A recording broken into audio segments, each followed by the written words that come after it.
यो भूतं च भव्यं च सर्वं यश्चाधितिष्ठति सर्यस्य च केवलं तस्मै ज्येष्ठाय ब्रह्मणे नमः।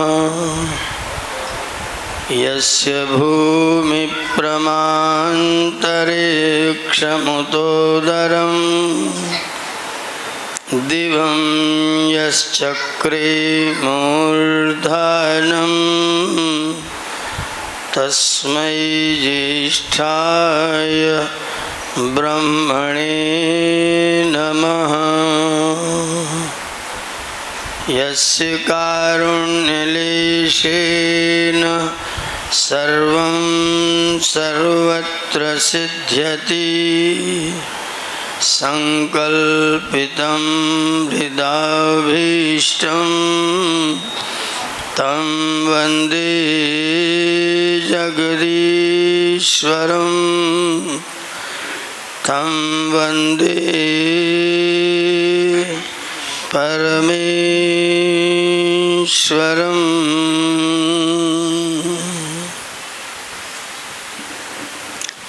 मंच की गरिमा की वृद्धि कर रहे आदरणीय श्री मुनि यजदेव जी, श्रीमान स्वामी भगवान देव जी,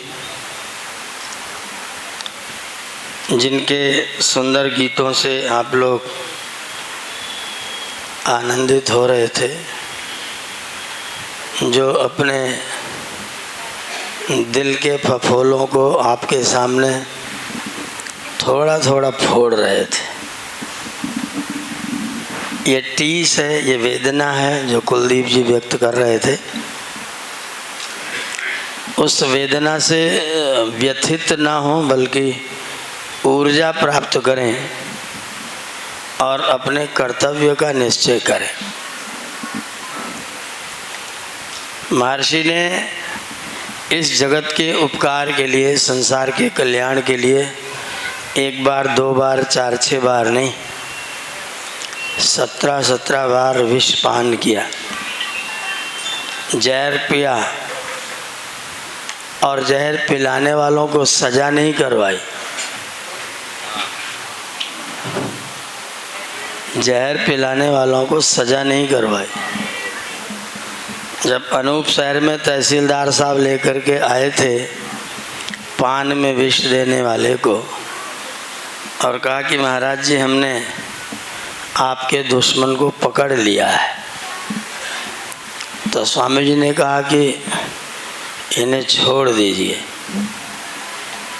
मैं लोगों को कैद कराने नहीं आया हूँ, मैं तो लोगों से अविद्या से मुक्त कराने आया हूँ, इन्हें मुझे कैद नहीं कराना है। उसे छुड़वा दिया था स्वामी जी ने, कोई दंड नहीं दिया था। और जिस जगन्नाथ ने उनको विष दिया था उसको तो उस जमाने का 500 रुपये दिया था, साथ में दुसाला भेंट किया था, बेटा जा, नहीं तो राजा तुझे मार देगा, तूने जो किया वो तो तूने किया।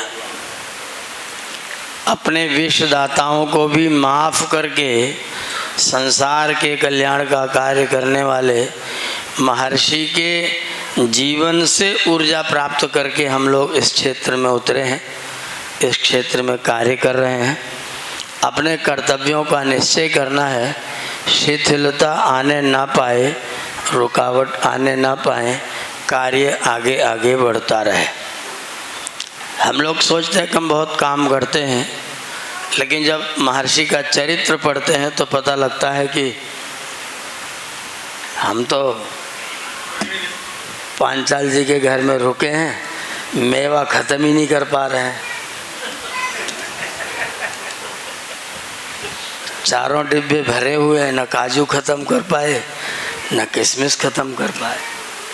और जिस महर्षि के रास्ते पर चल रहे हैं वो महर्षि तो बैंगन के खेत के मेड़ पर बैठा हुआ सोच रहा था कि किसान आए तो एक बैंगन खाऊं। वो बैंगन खाने के लिए किसान की प्रतीक्षा कर रहे थे और यहाँ मेवा हम लोगों की प्रतीक्षा कर रहा है कि हमको खाया क्यों नहीं जा रहा है। एक तरफ ये देखते हैं और एक तरफ वो जब देखते हैं तो लगता है कि अभी हम बहुत पीछे हैं और करना चाहिए। मेरी जिस तरह की व्यस्तताएं हैं, मैं जिस तरह से क्रियाकलाप कर रहा हूँ, उसके बावजूद ऐसा नहीं लगता कि हम ज़्यादा कर रहे हैं। हमें ऐसा लगता है कि महर्षि ने हमारे लिए कितना किया और हम कितना कर रहे हैं। आज अगर मेरी माताएं बहनें यहाँ पर बैठी हैं, सत्संग कर रही हैं, मंत्र सुन रही हैं, तो उसका एकमात्र पुरस्कार किसको दिया जाना चाहिए? आज अगर हमारे अलित दलित का भेदभाव समाज से गायब हो रहा है तो पुरस्कार किसकी तरफ जाएगा? सरकारों ने बिल्कुल नहीं किया है। सरकारों ने तो बाकायदा संविधान में ओबीसी, पीबीसी, सीबीसी, जीबीसी जितने बना पाए सब बना डाले। बैकवर्ड, फॉरवर्ड, अगड़ा तगड़ा लंगड़ा जितना कर पाए उतना किया है। उससे ज़्यादा भी करने को तत्पर रहते हैं हमेशा। अभी जाट को आरक्षण दे दो, गुजर को आरक्षण दे दो, ठाकुर को आरक्षण दे दो, महिलाओं को आरक्षण दे दो और सारे जितने बच्चे सबको आरक्षण दे दो। तो राजनीति ने सब नहीं किया है। ये तो महर्षि दयानंद की प्रेरणा से आप लोगों ने, हम लोगों ने, समाज के लोगों ने कर दिया है कि आज दलित नाम का तत्व उस तरह का नहीं है जिस तरह का लोग कहते हैं अम्बेडकर जी ने कर दिया। संविधान में अगर आप ये श्रेय दें कि अम्बेडकर जी ने संविधान बनाया तो इन जातियों को यहाँ से वहाँ तक खड़ा करने का काम किसको देंगे? अगर संविधान अम्बेडकर जी ने बनाया, उनको श्रेय देते हैं कि उन्होंने बनाया, तो उन लोगों ने इन जातियों को कितना भी ऊपर बैठ जाए लेकिन वो उत्थित होगा। कितना भी ऊपर बैठ जाए, कितनी प्रॉपर्टी वाला हो जाए, कितना ऊंचा पद प्राप्त कर ले, उसके नाम के साथ उत्थित लगेगा? कब तक दलित रहेगा वो? मेरे देश का प्रथम नागरिक, मेरे देश का प्रथम नागरिक, उससे ऊपर भी कोई पद है क्या? वो भी दलित है। ये तो हमारे संविधान में है। कब तक? हमारे यहाँ तो 4 साल सेवक बन जाए हम उसे पंडित बना देते हैं। आपके यहाँ तो दुर्गा प्रसाद जी हैं पंडित जी। हमारे यहाँ तो 4 साल कोई सेवकाई कर ले तो पंडित हो जाता है, और वहाँ राष्ट्रपति बन जाए तो भी दलित रहता है। राष्ट्रपति बन जाए तो भी दलित। मायावती जी रोज रोती हैं, दलित की बेटी को कोई प्रधानमंत्री नहीं बनने देना चाहता है। कब तक दलित रहेंगे? उत्थित होने का कोई स्थान संविधान में, कोई निश्चयीकरण कहीं भी नहीं है। आर्य समाज ने महर्षि दयानंद के बलिदानों से प्रेरणा लेकर उनके अनुयायी सब जितने लोग लगे हैं ना, ये सब पिटने वाले लोग हैं। ये सब जितने लोग लगे हैं ना, ये सब महर्षि दयानंद की प्रेरणा से पिटने वाले लोग हैं। वल्लभ भाई पटेल को जब रियासतों को एक करने का अधिकार दिया गया, सौंपा गया, और जब हैदराबाद निज़ाम को अपने में मिलाने की बात आई तो निज़ाम बोला हमारा तो अलग रहेगा, पाकिस्तान तुम बना रहे हो, हैदराबाद हमारा रहेगा, निज़ाम अलग रहेगा, हम किसी के साथ नहीं मिलेंगे। पटेल जी ने कहा ठीक है, कल हम तुम्हारे पर आक्रमण करेंगे तो मत कहना कि हमें क्यों मारे, हम तो तुम्हारे हैं। बोले तुम आक्रमण क्यों करो? बोले जब तुम दूसरे हो जाओगे तब हम क्या करेंगे। और जब इसे पूछा कि आपको इतनी जल्दी सफलता कैसे मिल गई तो क्या बोले पता है? साफ साफ लिखा हुआ है पत्र। आप जो मड़ी बहन को लिखे पत्र, मेरे पास पुस्तकें रखी हुई 3 वॉल्यूम में, इनके पत्र चिट्ठियाँ, उसमें लिख रहे हैं कि अगर आर्य समाज ने हैदराबाद में नवाब के सामने हमारे लिए क्षेत्र तैयार ना कर दिया होता, भूमि तैयार ना कर दी होती, तो हैदराबाद रियासत आज या तो पाकिस्तान में होती या तो स्वतंत्र होती।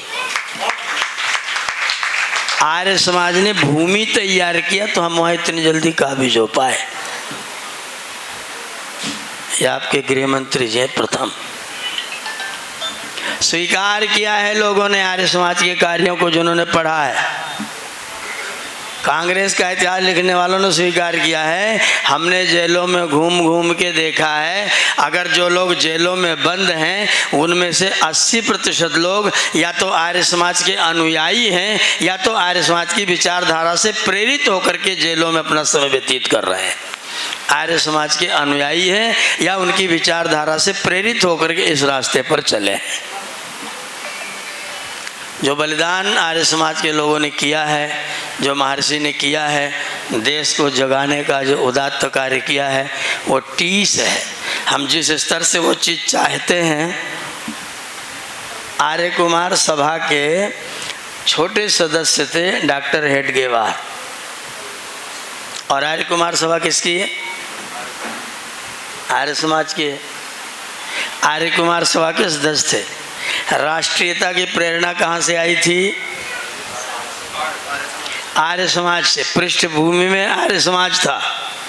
जब इन्होंने देखा कि आर्य समाज तो धर्म के रास्ते पर चल रहा है, राष्ट्र को मतलब जीतने के बाद, विजयी होने के बाद इन लोगों को गद्दी से कोई लेना देना नजर नहीं आ रहा है, तो उन्होंने अपना अलग काम खड़ा कर दिया, हमें तो गद्दी भी चाहिए। और लिखा है चाहे 100 वर्ष व्यतीत हो जाएं, लेकिन एक न दिन हम गद्दी लेके जरूर रहेंगे। 1925 में स्थापित हुए और 2025 चल रहा है। 100 वर्ष बीतने से पहले पहले उनने गद्दी ले ली। और हमने गद्दी लाई तो देश की आज़ादी का योगदान तो दिया, लेकिन गद्दी पर बैठने के लिए हमें गद्दी प्रिय नहीं थी, हमें तो राष्ट्र प्रिय था, हमें तो देश प्रिय था, हमें तो देश चाहिए था। और अगर आर्य समाज की विचारधारा के अनुसार देश हुआ होता तो ऐसा ही होता जैसा आज है। मैं कल मंत्र की व्याख्या कर रहा था, स्वस्ति पंथा मनुचरेम सूर्या चंद्रमसा विभ। सूर्य और चंद्रमा का अनुकरण करते हुए तुम कल्याण के मार्ग पर चलो। पुनः एक काम और है, आर्य समाज का काम सुन लीजिएगा। अगर हम होते तो क्या होता? अगर हमने राज्य पकड़ा होता तो क्या होता? अगर हमारा संविधान में हस्तक्षेप हुआ होता तो क्या होता? अगर हम अपने आप को आज़ादी दिलाने के बाद अपने आप को अलग न बिठाल दिए होते तो क्या होता? पुनर्ददता, फिर ददता, देने वालों का साथ पकड़ना। ददता तृतीया का एक वचन ददत शब्द का, जो लोग दानशील वैश्य वर्ग है। पुनर्ददता, फिर देने वाले। अघ्नता क्षत्रिय लोग और जानता ब्राह्मण लोग। ददता अग्नता जानता संगमे मही। ददता अग्नता वैश्य क्षत्रिय और वैश्य के साथ फिर हम संगमन करें, अपने आप को मिलाएं। अगर आर्य समाज के अनुसार राष्ट्र चला होता तो आज विद्यालय कैसे होते? सारे आवासीय, सारे बच्चे घर से बाहर गुरुकुलों में होते। और गुरुकुलों में होते तो इनकी पढ़ाई क्या होती? यह मत सोचना खाली वो हवन कराना सीख रहे होते। स्वामी जी का पाठ्यक्रम, हमारा दुर्भाग्य है कि हम आज भी स्वामी जी का पाठ्यक्रम पूरी तरह लागू नहीं कर पाए। महर्षि के तृतीय समुल्लास में लिखे गए पाठ्यक्रम को 150 वर्षों में हम भारतवर्ष के किसी भी विश्वविद्यालय में पूरी तरह से मान्यता नहीं दिलवा पाए। नहीं तो हमारे बच्चे उठते ही सीधा घटिर पिटिर सीखना ना शुरू करते। 21वां जन्मदिन मना रहा था मैं बम्बई का एक बालिका का। मैंने उसे कहा बेटा चम्मच ले आओ। उसने जाके अपनी माँ से कहा पंडित जाके देखो ये पंडित जी मुझे पता नहीं क्या कह रहे हैं। अब मैं तो तब गुरुकुल का विद्यार्थी नौजवान ही था। वो माता एकदम से पैर पटक, क्या कह दिया तुमने इसको? मैं आश्चर्यचकित, मैंने कहा क्या कह दिया? मैंने कहा माता जी मैंने तो इसको चम्मच लाने को बोला था। बोला अरे पंडित जी सॉरी। उसने समझा नहीं तो मुझे जाकर पंडित जी पता नहीं क्या कह रहे हैं, बेटा स्पून ले आओ। 21वें जन्मदिन मनाने वाली नवयुवती जो भारतवर्ष की नागरिक है, उस नागरिक को चम्मच पता नहीं है। चम्मच को गाली समझती, स्पून को अपनी मातृभाषा समझती है। ये बात है सन 96 की। तब मेरी अवस्था केवल 28 वर्ष की थी और उसका 21वां जन्मदिन था। माँ को बोलती, पंडित जी मुझे पता नहीं क्या कह रहे हैं। अब क्या कह रहे हैं पंडित जी पता नहीं। पंडित जी चम्मच मांग रहे थे, आचमन के पात्र में चम्मच डालना था, उसको चम्मच नहीं मालूम है। यही दिल्ली में बसंत कुंज में जब मैं विश्वविद्यालय में पढ़ रहा था, मुझे एक दिन बुखार आया तो मैं महिला डॉक्टर के पास ऐसी कुछ बुखार की दवा लेने के लिए चला गया। डॉक्टर ने मुझसे पूछा कितने साल के हैं? मैंने कहा 29। बोला 29 किसे कहते हैं? मैं तो वहाँ से उठ के चल दिया। बोले दवा नहीं लोगे? मैंने कहा जब तुम्हें 29 नहीं पता तो मेरा रोग क्या बताओगे? जब तुम्हें 29 नहीं आता है तो मुझे क्या बुखार की दवा दोगी? 2-4 अंग्रेजी की नाम याद कर रखे वो पकड़ा दोगी, तुमसे दवा नहीं लूँगा मैं। तो इसी देश की घटना मैं सुना रहा हूँ आपको। बच्चों को 29 नहीं पता है। अगर हम ददता अग्नता जानता संगमन करते तो हमारे देश में क्या स्थिति होती? आज आप देख रहे हैं एक या तो कथा कहने चला गया, बाल मुड़वा दिया, कितना विवाद। शंकराचार्य विवाद में बड़े बड़े प्रवक्ता अनिरुद्धाचार्य अनिरुद्ध इतने बकवादी लोगों ने इतनी बकवास की। नेता पकड़ के ले गया, लखनऊ में गाना गवाया, 21,000 रुपया दिया, अपना राजनीति चमकाया। बाबा जी ने मंच पर बोल करके चमकाया। हो क्या रहा है ये? कथावाचक है तो अहीर कैसे है, और अहीर है तो कथावाचक कैसे है? या तो अहीर नहीं है या तो कथावाचक नहीं है। कथावाचक और अहीर दोनों कैसे हो सकता है? क्या हमारे देश को बीमारी हुई है? हमारी ये जाति की बीमारियां कब छूटेंगी? कोढ़ इस देश से कब मिटेगा? हमारे देश का कोढ़ कब मिटेगा? ये कोढ़ है, कोढ़। और आपके संविधान में विधिवत समर्थित है। ये संविधान ने इसको सौंपा हुआ, बाकायदा विधिवत इस कोढ़ को जीवित रखने की जुगाड़ कर रखी है। गुरुकुल में बच्चे आते हैं, दलित बच्चों की सूची भेज दीजिए, छात्रवृत्ति देनी है। मैंने पत्र लिख दिया, दलित वृत्ति दोगे कि छात्रवृत्ति दोगे? दलित वृत्ति की छात्रवृत्ति? बोलनी छात्रवृत्ति देनी। मैंने कहा फिर दलितों को क्यों, छात्रों को दो। छात्रवृत्ति तो छात्रों की होगी ना, दलितों की दलित वृत्ति होगी। छात्रवृत्ति देनी तो दलित क्यों खोज रहे हो? कानून में तो साहब ऐसा ही है, फिर तो नहीं मिलेगा। मैंने कहा हमसे और ले लो, लेकिन मैं अपने बच्चों को, ब्राह्मण हूँ, ब्राह्मण के बच्चे को दलित नहीं लिखूंगा। ये गुरुकुल है, जितनी तुम दोगे उतनी हमसे ले जाओ। नहीं कह सकते किसी बच्चे, जो बच्चा वेद पढ़ रहा है उसे मैं दलित कहूँगा? कैसे कहूँगा? वेद पाठी को मैं अपनी कलम से दलित लिखूंगा? तुम्हारे 300 रुपये महीने के लिए ले जाओ, अपने 300 रुपये मुझे नहीं चाहिए, हमसे और 300 इनाम ले जाओ। क्या कर रखा हमने? 2 बच्चे साथ में रह रहे हैं, एक तो दलित हो रहा है, वो सारे जीवन दलित है, उसे कुंठाग्रस्त है, दलित है। मेरी कक्षा में 40 लोग ऑनलाइन पढ़ते हैं। सब लोग जब कक्षा खुलती तो नमस्ते नमस्ते नमस्ते बोलते हैं। अब एक साथ जब 40 लोग बोलेंगे तो मैं कितने बार बोलूँगा? मैं 2-3 बार में निपटा देता हूँ। सर्वेभ्यो नमः, नमस्ते अस्तु। अच्छा जी, सबको नमस्ते, धन्यवाद। उन्हीं में से एक व्यक्ति मुझे लिख रहा है मेरे फेसबुक पर कि आप शूद्रों को आयुष्मान होने का आशीर्वाद क्यों नहीं देते हैं? मैंने कहा घोषित हो गया कि तुम शूद्र हो, घोषित हो गया कि तुम शूद्र हो। ऐसे कैसे हो गया? मैंने कहा तुम कह रहे हो कि शूद्रों ने मतलब तुमको नहीं दिया, इसमें तुम कौन हो? तुमको मैंने नहीं दिया, तुम कौन हो? और हम तो 40 लोगों में से केवल 3 बार नमस्ते बोले बस। कैसे पता चला मैं शूद्रों का आयुष्मान नहीं कह रहा हूँ? और मैंने कहा शूद्रों को ही आयुष्मान कहा जाता है। ये और ध्यान देना, मनुस्मृति पढ़ो अध्याय 2। विप्राणाम ज्ञान तो ज्येष्ठ्यम, ब्राह्मण को सम्मान क्या कहोगे? विद्यावान भव। क्षत्रिय को क्या कहोगे? यशस्वी भव, बलवान भव। वैश्य को क्या कहोगे? धनवान भव। शूद्र को क्या कहोगे? आयुष्मान भव। विप्राणाम जानतो ज्येष्ठम, क्षत्रियाणाम चैव वीर्यतः, वैश्यानाम धन धान्यात्तु, शूद्राणाम चैव आयुषा। तो आयुष्मान तो शूद्र को ही कहें। मैं तो रोज मनुस्मृति पढ़ रहा हूँ भैया। आयुष्मान का आशीर्वाद शूद्रों का ही है।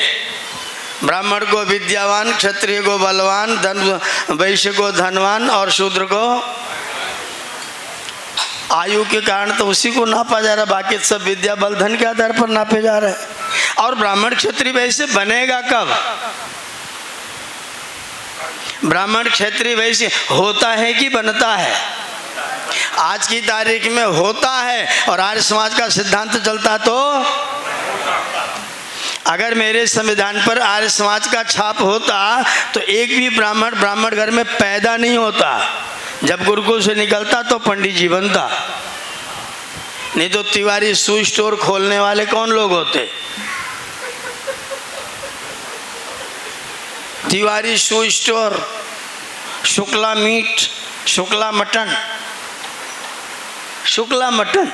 मैं जब पिछली बार घूम रहा था गाड़ी लेकर के पूरे देश में विश्ववेद सम्मेलन के लिए, तो सूरत से थोड़ा सा पहले, भरूच और सूरत के बीच में एक जगह हम बहुत देर हो गई थी, चलते चलते थके, मतलब थोड़ा मट्ठा वट्ठा यहाँ पर बैठ के पिएंगे। तो एक मेज पर हम लोग बैठ गए मट्ठा पीने के लिए, दूसरी मेज पर कुछ लोग और बैठ गए, वो भी कुर्ता धोती पहने, तिलक लगाए। जब वो बैठ गए मैं भी बैठ गया। उन्होंने क्या किया, अपना जनेऊ निकाल के जेब में डाल लिया। अब मुझे बड़ा विचित्र लगा। मैं उनके पास पहुंचा, मैंने कहा भैया ये जनेऊ क्यों निकाल लिया? बोले आप कौन हैं? मैंने कहा मनुष्य जैसे नहीं दिख रहे हैं क्या? मनुष्य नहीं लग रहे हैं? बोले नहीं है तो मनुष्य ही। मैंने कहा तो आपसे पूछ नहीं सकते आप लोग ये क्या कर रहे हैं? क्योंकि जनेऊ मैं भी पहना हुआ हूँ।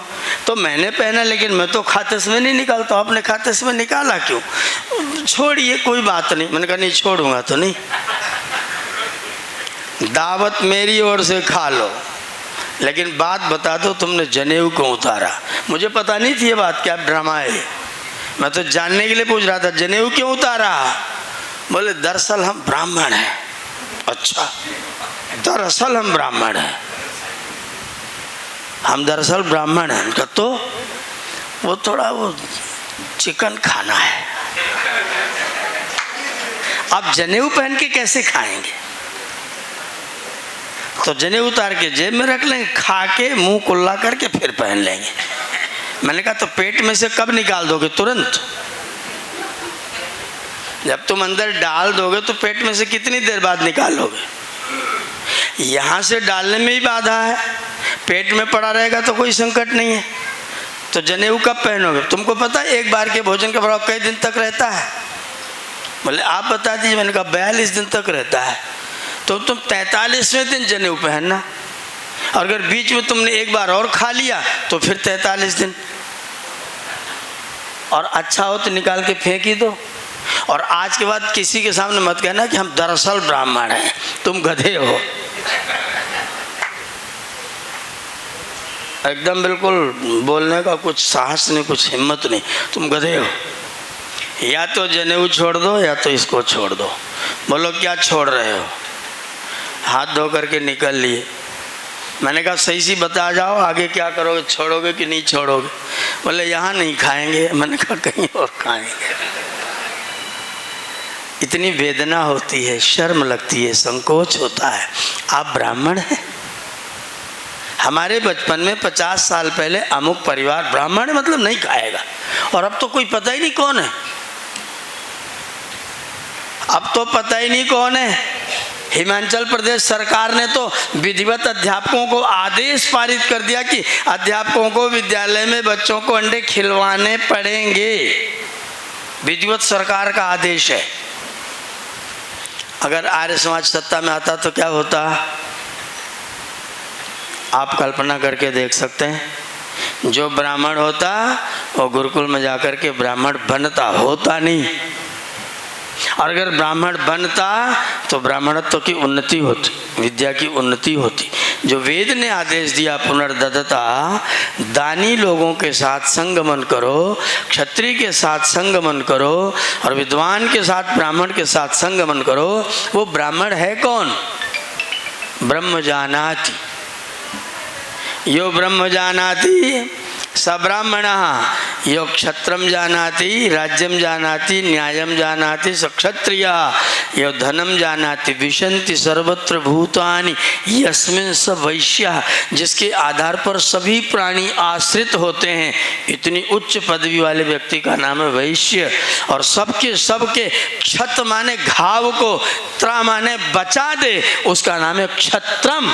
जो सबके घाव को मरहम लगा के भर दे, देश में अन्याय को तिलांजलि दे दे, बिल्कुल देश से हटा दे, उस व्यक्ति का नाम है क्षत्रिय। और वो क्षत्रिय बनता है गुरुकुल में जाकर के, पढ़ करके, विद्या के द्वारा, तप के द्वारा, अध्ययन करके, घर में पैदा होकर के नहीं। हमने सारी आरक्षण व्यवस्था पैदा होने वालों के साथ लगा रखी है। परिणाम क्या है? विद्यालय बढ़े हैं, दुख और अविद्या, अस्पताल बढ़े हैं, रोग और बीमारी, तो कुछ तो ठीक नहीं चल रहा है।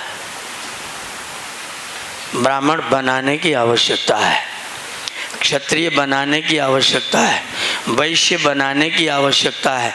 अगर महर्षि का सिद्धांत चलता, अगर वेद का सिद्धांत चलता, तो वेद ने कितना सुंदर उपमा दिया है। ऋग्वेद में, अथर्ववेद में, यजुर्वेद में 3 जगह ये मंत्र है। ब्राह्मणो अस्य मुखमासीत् बाहुराजन्यकृतः ऊरु तदस्य यद्वैश्यः। स्मर्यते वा? याद है? पुरुष सूक्त याद है? बोल दो मंत्र।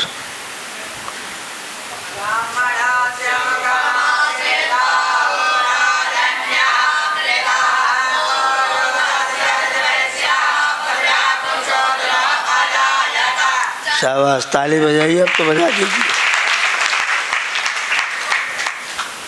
ब्राह्मण, जैसे मेरे शरीर में एक अंग ये है, एक अंग ये है, एक अंग ये है और एक अंग ये है।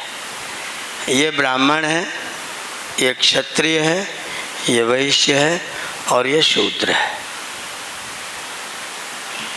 ब्राह्मण संकेत करता है, क्षत्रिय काम करता है, लाला जी सब अंगों को भोजन पहुंचाते हैं और ये तीनों को ढोता है।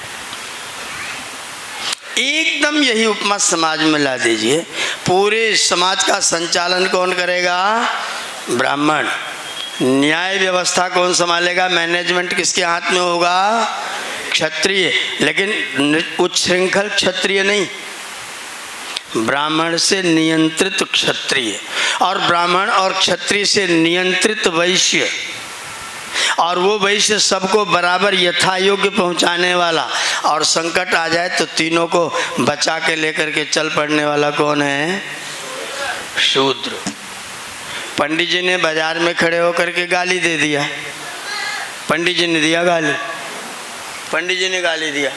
सामने वाला बहुत तगड़ा था, उसने सोंटा उठाया, किसके ऊपर मारेगा? जिसने गाली दिया है। पंडित जी ने गाली दी, किसको मारेगा? पंडित जी को। पंडित जी को कोई मारेगा तो ठाकुर साहब क्या करेंगे? तुरंत ऊपर आ जाएंगे, भाई खबरदार हमारे पंडित जी को मत मारना। मारने वाला बहुत तगड़ा था, ठाकुर साहब टूट गए, पंडित जी फूट गए, लाला जी धक धक धक धक धक धक शुरू हो गया।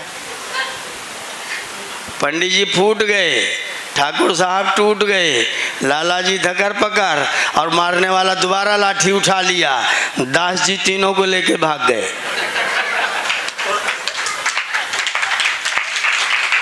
अगर भाग न जाते तो, दूसरी पड़ जाती तो। जो हमारे शरीर की स्थिति है वो वेद ने उपमा देकर के कहा कि ये आपके समाज की ऐसी ही स्थिति है। जैसे हमारा शरीर चारों के नियंत्रण में रहता है, वैसे ही हमारे समाज में भी चारों का नियंत्रण बिल्कुल बराबर मात्रा में होना चाहिए। और चारों सम्मान के पात्र हैं, इनमें से एक भी तिरस्कार का, निरादर का पात्र नहीं है। कोई व्यक्ति कुलदीप जी के पास आता है तो कहता है पंडित जी नमस्ते। किसको छू के प्रणाम करते हैं? शूद्रों को ना। पंडित जी को छू के कौन प्रणाम करेगा? कोई लाला जी में उंगली खोंच के कहे कि पंडित जी नमस्ते।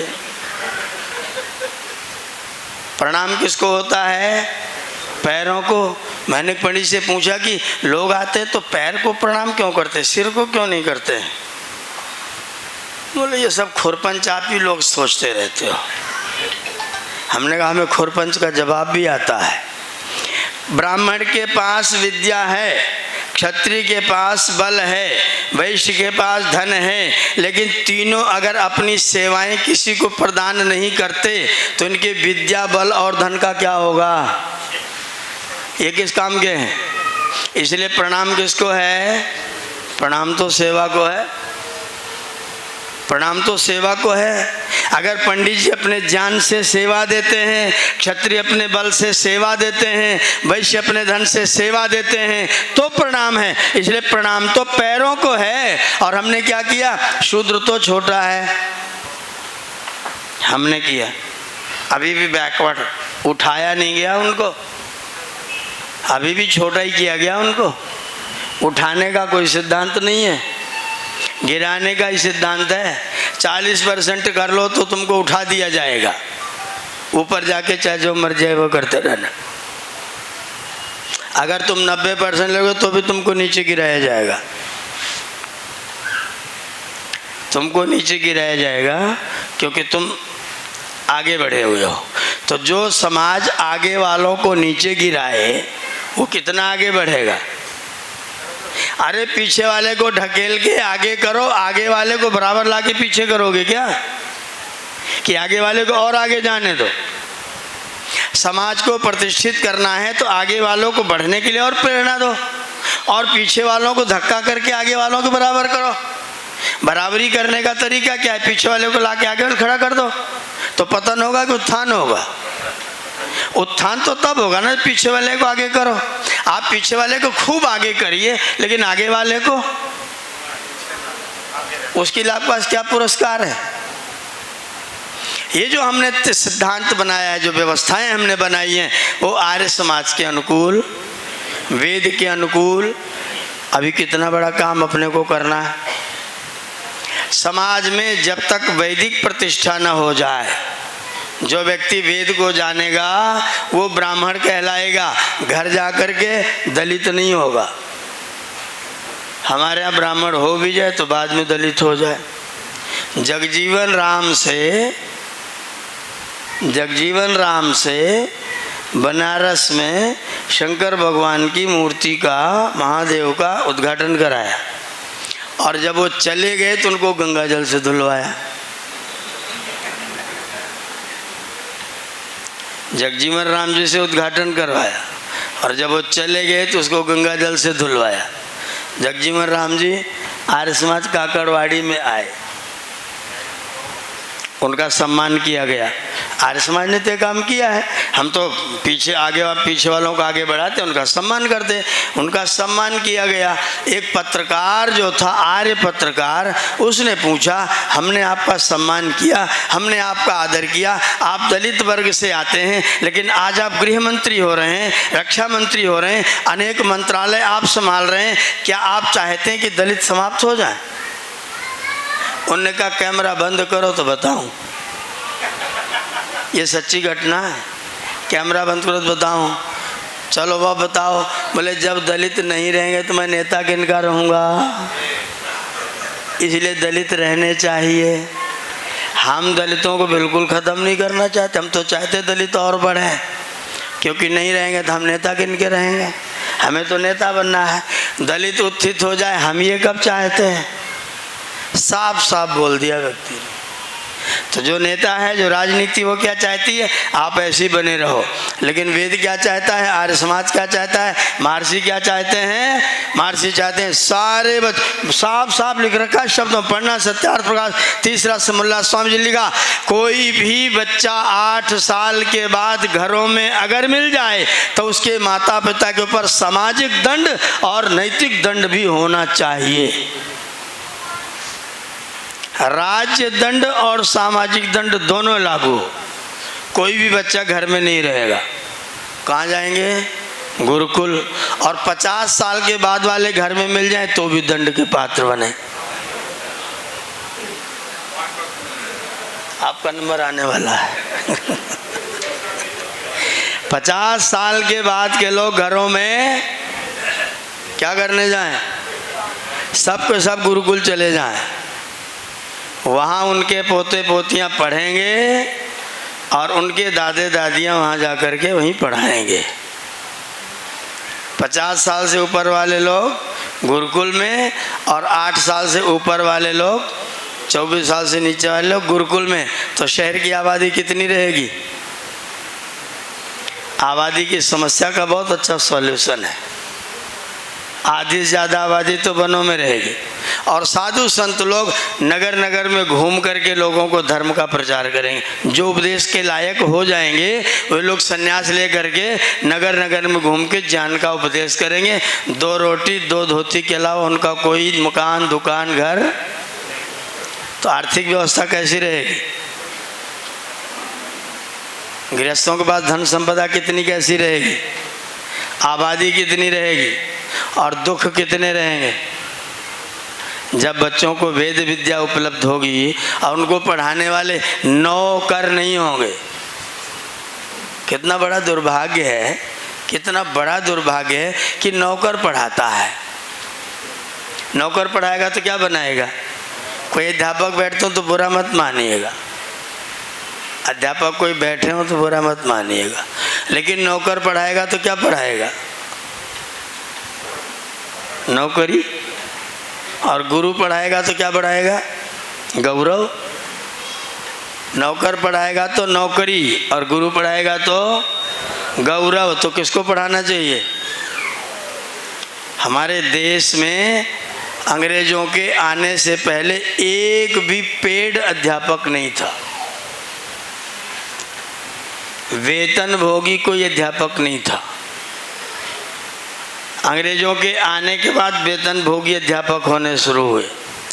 वो वेतन हो गए, वेतन वेतन। उनको हम लोग बुद्धिजीवी बोलते हैं। बोले बुद्धिजीवी क्या? मैंने कहा जो अपनी आजीविका के लिए बुद्धि बेच दे उसका नाम बुद्धिजीवी।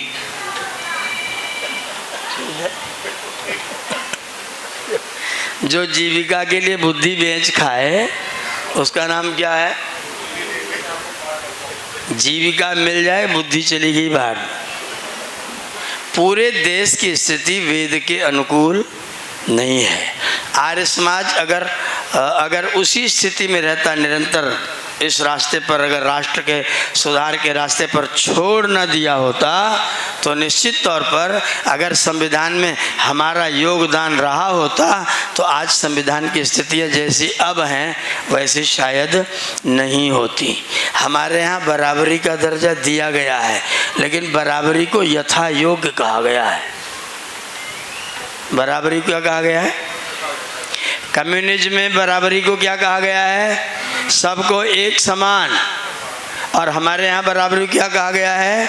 यथा योग्य। जिसको 2 रोटी की भूख हो उसको 2 रोटी, और जिसको 4 की भूख हो उसको 4 रोटी, और जो 6 घंटा काम कर सकते हो उसको 6 घंटे का पेमेंट, और जो 8 कर सके उसको, और 12 कर सके तो 12 का दीजिए। हम बराबर देंगे, चाहे तुम जितनी देर करो। तो कितने लोग ज़्यादा देर करेंगे? आपको फल बराबर मिलेगा, चाहे जितनी मेहनत करो चाहे कम मेहनत करो, फल बराबर मिलेगा। तो कितने लोग ज़्यादा मेहनत करेंगे? और क्यों करेंगे? अगर बच्चों को पता हो कि चाहे जितना पढ़ लो नंबर सबका बराबर आएगा, तो कितने लोग किताब उठाएंगे? चाहे पढ़ो चाहे मत पढ़ो नंबर बराबर आएगा, तो कोई क्यों पढ़े। जो जितना जैसा श्रम करेगा उसको उतना वैसा, बुद्धि से श्रम करे तो बुद्धि के अनुकूल, शरीर से श्रम करे तो शरीर के अनुकूल, मन से श्रम करे तो मन के अनुकूल, आत्मा से श्रम करे तो आत्मा के अनुकूल। जिस स्तर का जो व्यक्ति श्रम करे उसको उस स्तर का मिलना चाहिए, और काम प्रत्येक व्यक्ति को मिलना चाहिए। यह व्यवस्था राजा को, सरकार को करना चाहिए। अब सरकार ऐसा सोचती कि काम सबको मिलना चाहिए। आपको काम मिले ना मिले उनको क्या फर्क पड़ता है, उनका काम बनना चाहिए, आपका काम हो या ना हो। तो वेद भगवान का जो संदेश है, पुनर्दत्तता, अज्ञता, जानता, हमारे देश में श्रेष्ठ दानी वैश्य हो, बलवान, न्यायप्रिय, तेजस्वी, चरित्रवान राजा हो, और वेद को जानने वाले ब्राह्मण हो। अब ब्राह्मण को वेद से कोई लेना देना नहीं, ठाकुर साहब को लड़ने भिड़ने से कोई लेना देना नहीं। हर आदमी को फौज में जाना है, हर आदमी को मास्टर बनना है, हर आदमी को घास खोदनी है, हर आदमी को सब तरह का काम करना है। और सब के सब पूरा, जो अर्जुन को चिंता थी ना 5000 साल पहले वर्ण संकर होंगे, आज वही स्थिति है। सच्चे अर्थों में कोई ब्राह्मण का कर्म क्या है, यजनम याजनम, अध्ययनम अध्यापनम, दानम प्रतिग्रह। कितने ब्राह्मण हैं, 6 कर्म करने वाले, 6 कर्म करने वाले कितने ब्राह्मण, और नामधारी कितने। नामधारियों की सीमा नहीं है, कामधारी है नहीं। जो ब्राह्मण के कर्तव्य शास्त्रोक्त हैं उनका पालन करने वाला, जो क्षत्रिय के कर्तव्य शास्त्रोक्त है उनका पालन करने वाला, जो वैश्य के कर्तव्य शास्त्रोक्त उनका। एक सज्जन मुझसे बोले ये सिद्धांत व्यावहारिक नहीं लगता है। प्रयागराज में एक वकील साहब बोले ये सिद्धांत व्यावहारिक नहीं लगता है। मैंने कहा आप कौन हैं, बोले हम शुक्ला हैं। मैंने कहा शुक्ला किसको कहते हैं, बोले ब्राह्मण को कहते हैं। मैंने कहा क्यों कहते हैं, ब्राह्मण को शुक्ला क्यों कहते हैं, बोले ये भी कुछ होता है क्या। मैंने कहा कुछ नहीं होता तो शुक्ला कहा क्यों गया, बोला आप बता दो। मैंने कहा शुक्ल यजुर्वेद कंठस्थ करो तो नाम के आगे शुक्ला लिखो। बोलो कै मंत्र याद है, बोला शुक्ल यजुर्वेद क्या होता है, शुक्ल यजुर्वेद क्या है। मैंने कहा फिर आप शुक्ला कैसे हुए, इसीलिए आपको अव्यावहारिक लग रहा है क्योंकि आपने वेद देखा नहीं और वेद की उपाधि खोपड़ी पर लादे घूम रहे हैं, तो आपको तो अव्यावहारिक लगेगा ही। अगर आपने शुक्ल यजुर्वेद पढ़ लिया होता तो आपको बिल्कुल व्यावहारिक लगता सिद्धांत।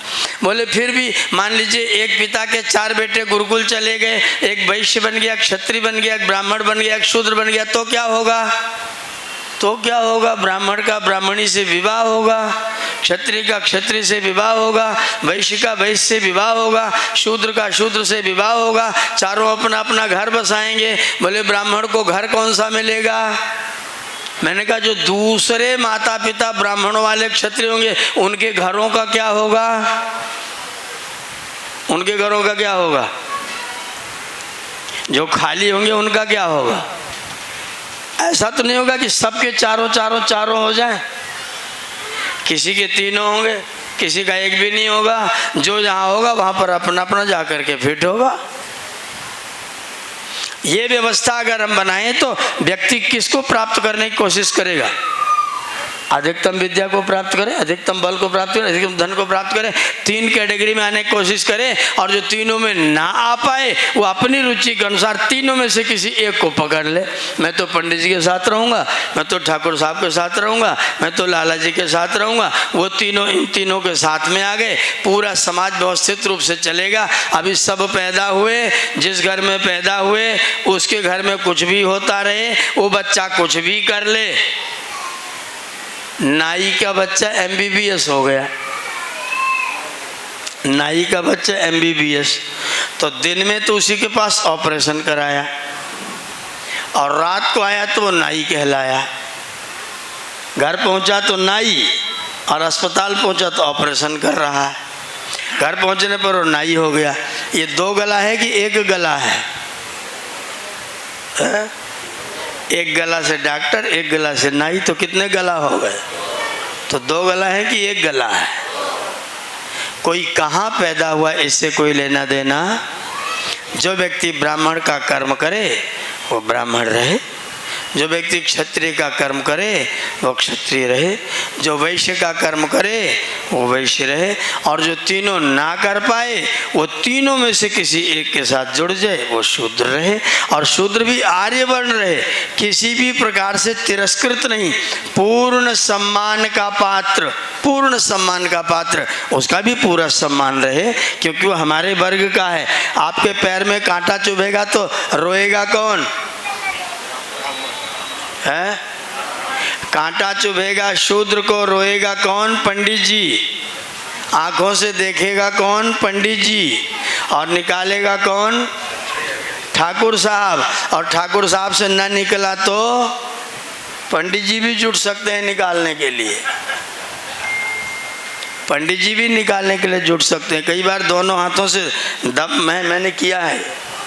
हम बचपन में भैंस चराते थे, भैंस चराते पैर में कांटा चुभ जाता था। अप्पल चप्पल का कोई ठिकाना नहीं था। भैंस चराने के बबुल का कांटा चुभ गया। अब एक हाथ से दबा के तो मामला नहीं निकल रहा, दोनों हाथों से दबाया और मुंह से पकड़ के खींच दिया। ठाकुर साहब ने दबाया, पंडित जी ने निकाल दिया, और दास जी तीनों को लेकर के चल दिए।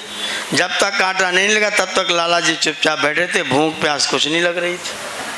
ये तो हमारे शरीर का ढंग है, यही हमारे समाज का ढंग, इतना व्यावहारिक, इतना स्वाभाविक, इतना सुंदर। इसलिए हम लोग कहते हैं आर्य समाज के वेद के सिद्धांतों को समाज में लागू किया जाए तो समाज में सुख की मात्रा ज़्यादा होगी, सामंजस्य की मात्रा ज़्यादा होगी, प्यार की मात्रा ज़्यादा होगी। ये जो छीना झपटी मार काट हो रही है वो नहीं होगी। फिर देश का बंटवारा शायद नहीं होता।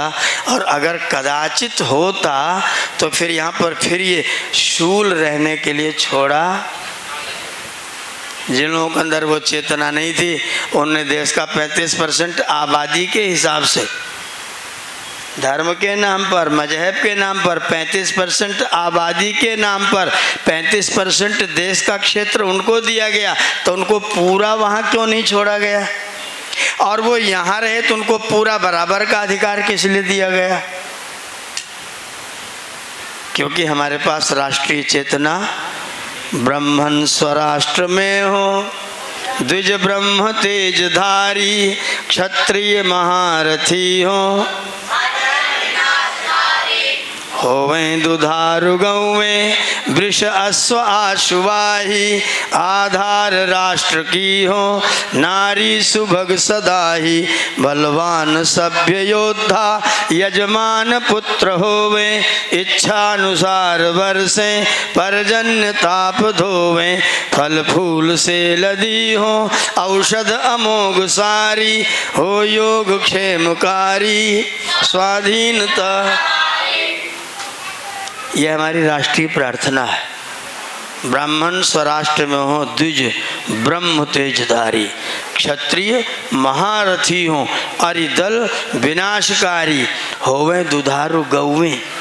हमारी राष्ट्र की प्रार्थना में गाय के लिए प्रार्थना है, नारी के लिए प्रार्थना है, औषधियों वनस्पतियों के लिए प्रार्थना है, फल फूल के लिए प्रार्थना है, बादल बढ़िया बरसें इसकी प्रार्थना है, हमारी स्वाधीनता योग और क्षेम से भरी हुई हो ऐसी प्रार्थना है। ये पूर्ण प्रार्थना आज आपके राष्ट्र में लागू है क्या?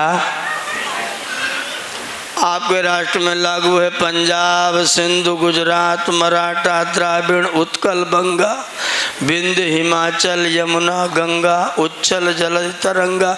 उत्तर प्रदेश खत्म। किधर है? राष्ट्रगान में हमारा उत्तर प्रदेश किधर है? गंगा जमुना दो नदियां, बाकी नदियां हम तो गायब ही है।